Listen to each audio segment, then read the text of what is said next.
The air in Ashford, Connecticut doesn't just get cold in October, it turns into a physical weight. It's a gray, suffocating dampness that clings to the red brick of the old colonial buildings and seeps into your marrow. I stood at the edge of the grave, my boots sinking into the mud that used to be solid earth, watching the mahogany casket descend. Marcus McCall, my husband, my partner of 8 years, dead at 38. The police report was a masterpiece of brevity. Sharp curve, wet road, no signs of foul play, case closed. A tragedy, they called it. But as the rain finally began to mist down, turning the cemetery into a blurred watercolor of grief, I felt a flicker of something that wasn't sadness. It was a cold, sharp spark in the center of my chest, an instinct. I looked at my sister, Jenna. She stood a few yards away, dabbing at eyes that remained perfectly, suspiciously dry. Beside her was Tyler, her fiancé, standing rigid like a statue carved from ice. He wasn't looking at me. He was staring at the casket with a look of intense, calculated focus, as if he were counting the coins on a dead man's eyes. "I'm so sorry, Aaron," Jenna whispered later at the reception, her voice like silk over a blade. She handed me a cup of coffee that tasted like ash. "You have to be strong for the family." Family. The word felt like a slur. I watched Tyler lean into her, his lips brushing her ear as he whispered something that made her face go pale as milk. They left early, dragged away by some urgent matter, leaving me alone in a house that had suddenly become a museum of a dead man's habits. 3 days later, the silence of the house was broken by the telephone. It was 9:17 a.m. I almost didn't pick up. I was staring at Marcus's coffee mug, still sitting in the sink, a brown ring of dried caffeine at the bottom, the last physical evidence that he had existed. "Mrs. McCall?" The voice on the other end was gravelly, shaking with a fear that traveled through the line and chilled my blood. "My name is Edward Collins. I was your husband's landlord." My heart skipped. Marcus didn't have a landlord. "We owned our home." "I found something," Collins continued, his voice dropping to a frantic whisper. "Something Marcus left for you, in case he didn't make it. He was terrified, Aaron. He told me if anything happened, I had to call you. But he gave me one strict rule." I gripped the receiver until my knuckles turned white. "What rule?" "Do not tell your sister," Collins said, the dread in his voice matching the fire starting to burn in my gut. "Do not tell Tyler. Come to the Collins building downtown. Now, and come alone, your life might depend on it." I hung up and looked at the rain lashing against the kitchen window. The internal fire Marcus always said I had wasn't just a spark anymore. It was a furnace. I grabbed my keys and drove into the heart of Ashford, past the bookstore where he proposed and the park where we walked, every street corner now a ghost of a life I realized I never truly knew. I reached the Collins building, a decaying 3-story relic of the Civil War. The hallway smelled of dust and furniture polish, the exact scent that used to cling to Marcus's suits. I reached the office at the end of the hall. The door was ajar. I pushed it open. The scent hit me first, cedar and sandalwood, Marcus's cologne. In the shadows, a figure moved. My knees buckled. I grabbed the doorframe to keep from collapsing as a man stepped into the sliver of gray afternoon light. It was Marcus, alive, whole. His eyes were red from crying, but he was breathing. "Aaron," he whispered, his voice cracking the world in half. "I'm so sorry I had to die, because someone in your family is trying to kill us both." I didn't hug him. I didn't scream with joy. I stood there, the fire in my chest turning into a cold, hard diamond of resolve. My sister had helped me bury an empty casket. She had watched me scream in a morgue. Now it was my turn to play the ghost. I stared at Marcus. My hands were shaking, not with the weakness of a victim, but with the vibration of a bomb about to go off. I had mourned this man.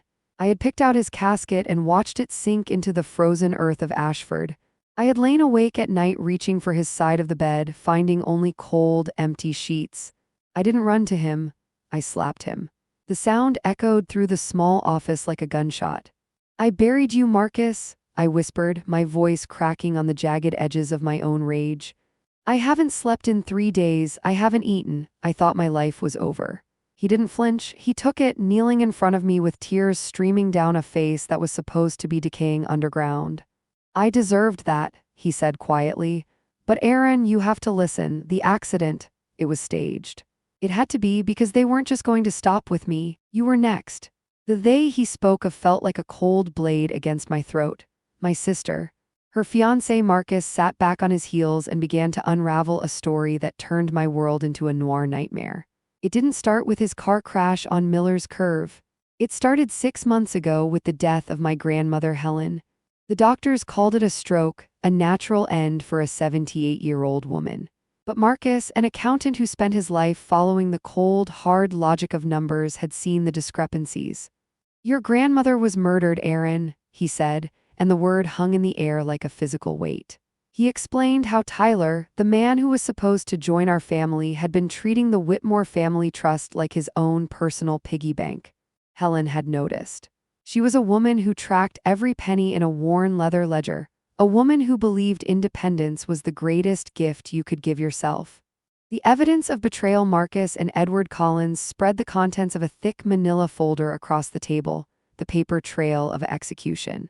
The discrepancies: Helen had found small, repeated withdrawals totaling $53,000 over 18 months.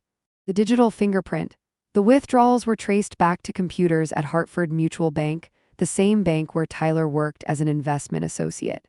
The confrontation: 2 months before she died, Helen confronted Jenna. She didn't want to destroy our family, she wanted to give her granddaughter a chance to make it right. "I have the recording," Edward said, pressing play on a small device. I heard my grandmother's voice, frail but determined, pleading with Jenna to leave Tyler and return the money. And then I heard the voice of a stranger wearing my sister's face. "I am not leaving Tyler," Jenna's voice hissed through the speaker, cold as a New England winter. "Do whatever you want with your precious trust, see if I care." The timeline of a crime. The timeline was a chilling sequence of calculated moves. August 15th. Helen revises her will, leaving 70% of the $4.2 million trust to me and only 30% to Jenna. September 1st, Helen's longtime cardiologist suddenly retires, replaced by a Dr. Nathan Mercer, a man who played golf with Tyler every Saturday. September 20th, Helen dies of a stroke. Marcus revealed that Dr. Mercer had switched her medication to something that caused arrhythmias, mimicking a stroke, while he collected a $200,000 consulting fee from an offshore account. "They killed her for a trust fund," I whispered, the fire in my chest growing until it felt like it would consume the room. "And then," Marcus said, pulling out a screenshot of a text message, "they realized I was asking too many questions." The message was from Tyler to Jenna. "The old woman was phase 1. Now we need to work on the sister. Once Aaron is out of the picture, Jenna inherits everything as next of kin." I looked at the text until the words blurred. My sister wasn't just a thief, she was a hunter, and I was her next mark. Marcus took my hands, his grip firm and warm. "I had to fake my death to protect you, Aaron. If I had stayed, they would have killed us both. Now we have one chance. They think they've won. They think you're a broken widow who will sign anything they put in front of you." He handed me a button-sized device. "Go back home, play the victim, record everything. We are going to let them lead themselves straight to the gallows."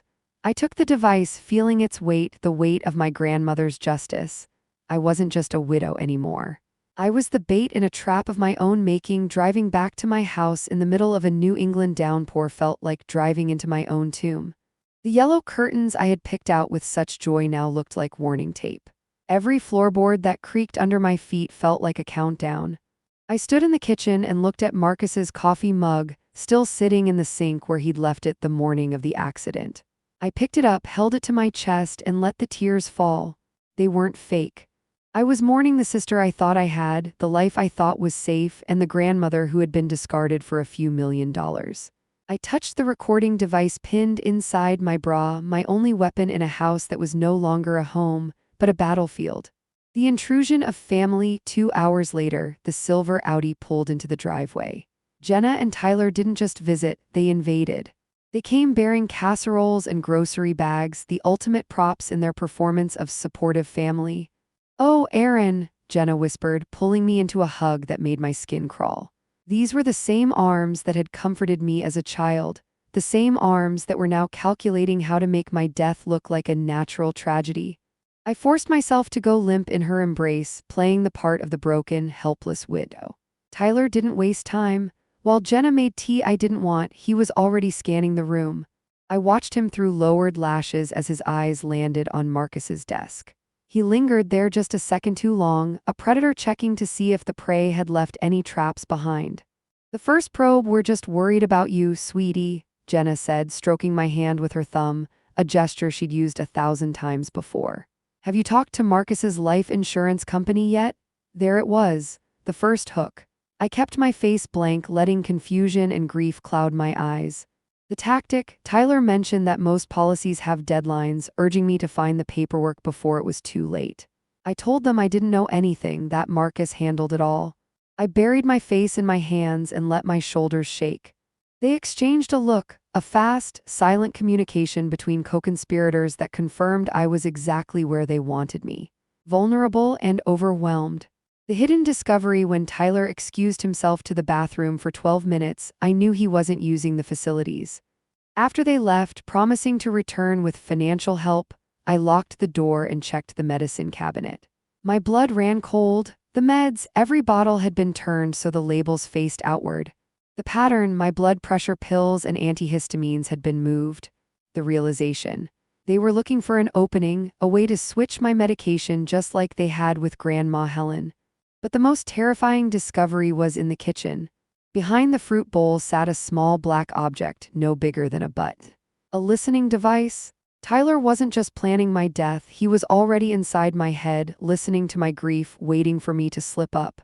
The night in the hedges that evening, Jenna's Audi returned. They didn't come inside.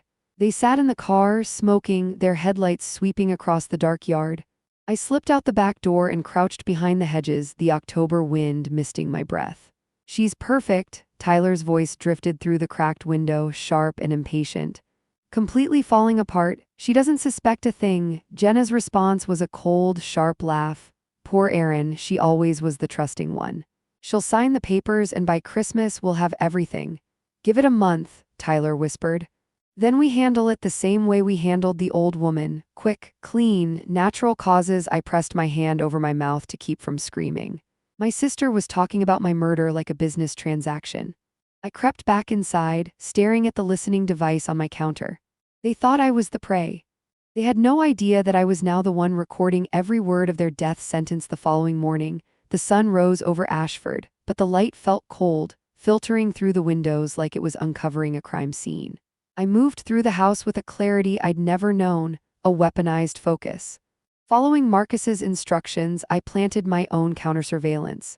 I hid tiny recording devices behind the hallway mirror, inside a decorative vase, and beneath a lampshade in the living room. If Tyler was listening to my grief, I would be listening to his greed. The move for control, the domestic takeover, began in earnest at 8 a.m. Jenna and Tyler arrived not just with comfort, but with suitcases. Jenna insisted on staying with me, a move designed to place me under constant, 24-hour surveillance. Tyler brought in an electronics box, systematically installing what he called security cameras to protect me. In reality, he was dismantling my privacy piece by piece. The phone trap: Tyler took my regular phone, claiming to consolidate our family plan, and returned a device I was certain contained tracking software. The car keys. My keys vanished from the hook. Jenna told me I shouldn't be driving in my condition. I was effectively a prisoner in my own home. The burner phone, my only link to Marcus, remained hidden in a tampon box in the bathroom, the one place Tyler's prying eyes hadn't yet reached. The legal execution that evening: Tyler called a family meeting in my living room. The friendly mask was gone, replaced by the cold, hard efficiency of a predator. He spread a folder of documents across the coffee table: power of attorney and financial management forms. "Sign these tonight, Erin," Tyler commanded, his eyes boring into mine. "We've been patient, but the financial situation is complicated. Marcus left irregularities that need cleaning up." I knew what those irregularities were: Marcus's investigation into their crimes. Jenna sat beside him, nodding like a puppet, her voice hardening as she told me to sign before I went to bed. It was an ultimatum: sign or else. The bathroom sabotage: I excused myself to the bathroom, locking the door and turning on the shower to mask my voice. I messaged Marcus: trapped, Jenna moved in, they are forcing POA signature tonight, need help. The response from Marcus was chillingly calm. Detective Chen had prepared fake documents that looked legitimate but were legally void. I needed to stall for 12 more hours. I emerged from the bathroom, clutching my stomach and pretending to be nauseous, a performance fueled by genuine terror. I can't do this tonight, I whispered, leaning against the doorframe for support. First thing in the morning, I promise. The evidence in the dark. As I lay in bed that night, pretending to sleep while my sister stood outside my door listening to my breathing, Marcus and Detective Chen were receiving the final piece of the puzzle. Ruth Gonzalez had arrived from Maine with a metal lockbox. Inside was a video my grandmother had recorded 3 days before she died. On the screen, a frail but determined Helen looked directly at the camera. "My name is Helen Whitmore. If you are watching this, I am dead and it probably was not natural causes." Tyler Brennan threatened me. "Please do not let Jenna get away with this. She knows." The trap was set. Tomorrow I would walk into a law office to sign my life away, knowing that behind the glass walls, the ghosts of Marcus and Helen were waiting to strike. The air in the glass tower of downtown Hartford felt thin, sterile, and cold. Walking into the law offices of Henderson and Associates felt like walking into my own execution chamber. I was draped in black, the perfect image of a grieving widow, but beneath my jacket, I carried the recordings of their greed. The final confrontation. We sat around a mahogany table, Jenna and Tyler on one side and me on the other, like opposing armies meeting for a treaty both sides intended to break. Tyler pushed the power of attorney documents toward me, his patience finally depleted. "Just sign the documents, Aaron," he commanded, the mask of the supportive brother-in-law completely shattered. But I didn't reach for the pen. I looked directly at Jenna and asked the question that stopped the world. Did Grandma Helen really die of natural causes? The room turned to ice. Tyler's composure cracked for the first time. He slammed his palm on the table, trying to regain control, but Jenna was already unraveling. The weeks of guilt and the pressure of the lie finally burst. "We killed her, okay?" she sobbed, her voice a jagged confession that filled the room. Tyler switched her medication. I knew about it and I didn't stop him. "The trap springs." As the words left her mouth, the legal assistant and the notary stood up, Detective Chen's undercover officers. They didn't reach for stamps, they reached for their weapons. Tyler, realizing he had lost, lunged across the table and yanked me toward him, pressing a cold barrel against my temple. "I'm walking out of here with her," he hissed, his eyes feral and desperate. He dragged me to the elevator, using me as a human shield as he descended to the lobby. The doors opened to chaos, and then, walking through the front entrance, calm as a Sunday stroll, came Marcus. Tyler froze, his grip loosened just enough for me to elbow him with every ounce of fury I had been storing for 3 weeks. As I rolled away, a police sniper ended the standoff. Tyler crumpled to the floor, and the man I had buried pulled me into his arms. The aftermath of justice. The sentencing was a cold calculation of crimes.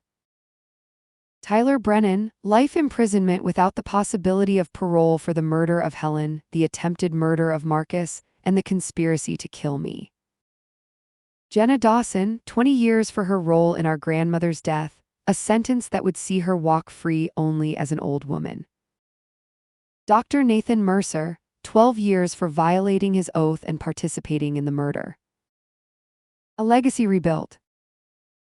I didn't keep the $3 million inheritance, at least not for myself. I turned that blood money into a shield. 1 year later, I stood in front of the Helen Whitmore Foundation, an organization dedicated to protecting the elderly from the predators who wear the faces of family. I sat on the bench beside my grandmother's grave and whispered the truth against the cold granite. "We did it, Grandma, everyone knows."